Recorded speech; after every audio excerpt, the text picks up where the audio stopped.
वो दुखी क्यों हो गए? जीवन में सब कुछ हो, जब मनुष्य महाराज के देव कोटि ईश्वर कोटि थे, वो दुखी हो गए, तो हम आप किस गिनती में हैं? किस चीज का अभिमान? तो दुखी एक ही बात को लेकर के हुए, होई न विषय विराग, भवन बसत भा चौथपन, हृदय बहुत दुख लाग, जन्म गयो हरि भक्ति बिनु। बस बिना भजन के जीवन समाप्त हो गया। इसी बात का दुख हुआ।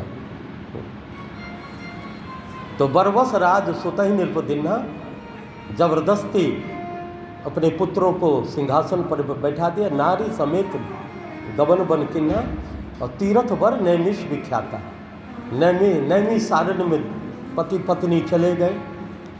नैमी सारण तपलोक है, वहाँ 28,000 वर्ष तक तप किया। तो विधि हरिहर तप देखी अपारा, मनु समीप आए बहु, ब्रह्मा विष्णु महेश अनेक बार आए। मांगो बर बहु भांति लो भाई, मांगो वरदान, परम धीर नहीं चला। मनु जी ने सोचा कि मैं तो जोरे से भजन कर रहा हूँ, पत्नी के साथ भजन कर रहा हूँ, ये तो अकेले आ रहे हैं ब्रह्मा विष्णु महेश, ये तो पत्नी के साथ आए नहीं, ये क्या वरदान देंगे? और मांगो बर, एक वचन बोल रहे मांगो, हम तो 2 तपस्या कर रहे हैं, ये देने वाले नहीं। देने वाले आएंगे तो 2 बार मांगो बोलेंगे। अब भगवान आकाशवाणी हुआ तो मांगू बरु भय नव बानु, एक मांगू मनु जी के लिए, एक मांगू शत्रुपा जी के। फिर मनु जी ने कहा मैं आपका दर्शन करना चाहता हूँ। वो तो निराकार ब्रह्म का आकाशवाणी हुई।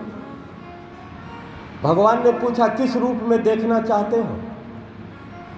तो कहा जो स्वरूप बस शिव मन माए। शंकर जी के हृदय में जो स्वरूप निवास करते राम जी, उस रूप को देखना चाहता।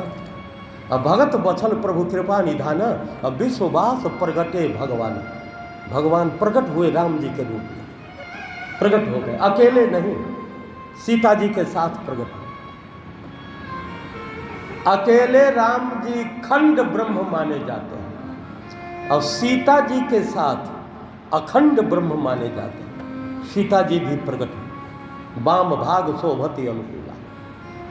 उसके बाद भगवान ने कहा मानो बर जोई भाव मन, जो आपकी इच्छा है वरदान मांग लीजिए। मनु जी ने कहा चाहो तुम ही, मैं तुम्हें चाहता हूं। भगवान बोले हमें चाहते हो तो ले चलो गोद में, चलता हूं। मनु जी बोले आपको तो चाहता ही हूं, परंतु एक और चाहिए, चाहो तुम ही समान सुत, आपके समान एक और पुत्र चाहिए। भगवान बोले तब तो झंझट है, हमारे अकेले मुझे चाहते हो तो अभी चलता हूँ, गोद में ले चलो, लेकिन हमारे समान तो झंझट है। बोले कैसे? झंझट ये है जितना दिन तुमको हमको खोजने में लगा, उतना ही दिन हमको हमारे समान खोजने में लगेगा, यही झंझट है। चाहो तुम्हीं में राम जी आए और समान सुत में श्री भरत जी आए, दोनों समान ही हैं। राम जी और भरत जी में कोई अंतर नहीं। उसके बाद भगवान ने शत्रुपा जी से कहा मांग लो वरदान। तो शत्रुपा ही बिलो की कर जोरे, देवी मांगू बरु जो रुचि मोरे तोरे। शत्रुपा ने कहा प्रभु आप जब जन्म लेंगे तो हमारे ही कोख से तो जन्म लेंगे। भगवान बोले दूसरा वरदान मांग लो। शतरूपा ने कहा मेरे पतिदेव तो आपके समान पुत्र मांगा है, आपके बगल में जो देवी खड़ी है ये कौन है? कहा ये आदि शक्ति है, मेरी शक्ति है, सीता जी। अब शतरूपा कहती है मेरे पतिदेव आपके समान पुत्र मांगा है और मैं तो आपसे यही वरदान मांगती हूँ, आपके बगल में जो देवी जी खड़ी है इनके समान मुझे बहू चाहिए। ये शतरूपा ने मांगी। और ऐसा ही होना चाहिए। पुरुषों को तो पुत्र के लिए तप करना चाहिए और माताओं को बहू के लिए तप करना चाहिए। और दोनों ही पुत्र के लिए तपस्या करेंगे तो बेचारी बहू कहाँ जाएगी?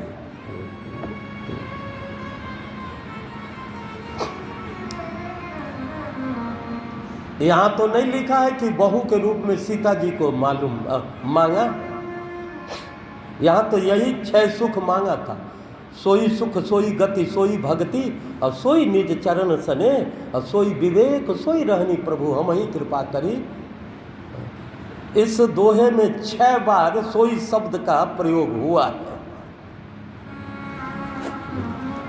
सोई सुख सोई गति सोई भक्ति। तो सीता जी के अनंत नामों में एक सोई नाम भी है। यहाँ नहीं लिखे, आगे तो लिख दिए।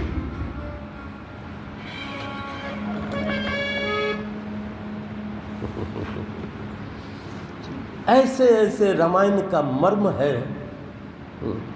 7 कांड जिसने सुन लिया वो मानो उसका जीवन धन्य हो गया। ऐसे ऐसे गुढ़ार्थ है, नंबर तो आएगा ही। तो उस वाटिका में तात जनक तनया या सोई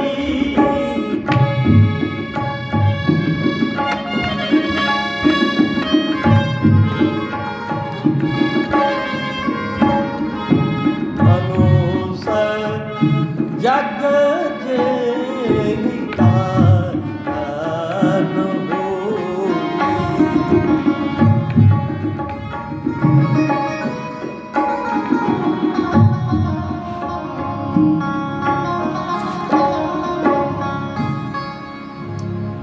और पक्की चीज यही है भगवान की कथा। काल तो सिर पर नाच रहा है, किस समय किसको झपट्टा मारे, लेकिन रक्षा तो यही कथा ही करेंगे, है ना। तात जनक तनया यह सोई।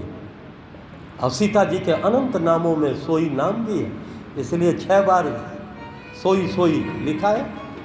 उसके बाद पहले देश चलता था शास्त्र मत से और घर चलता था सास मत से। अब देश चलता है बहुमत से और घर चलता है बहू के मत से।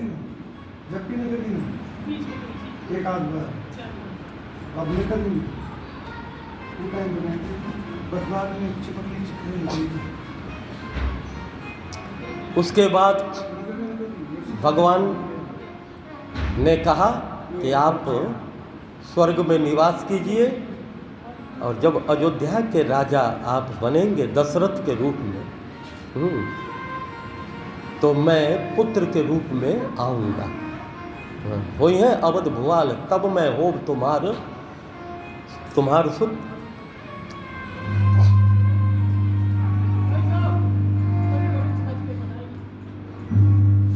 उसके बाद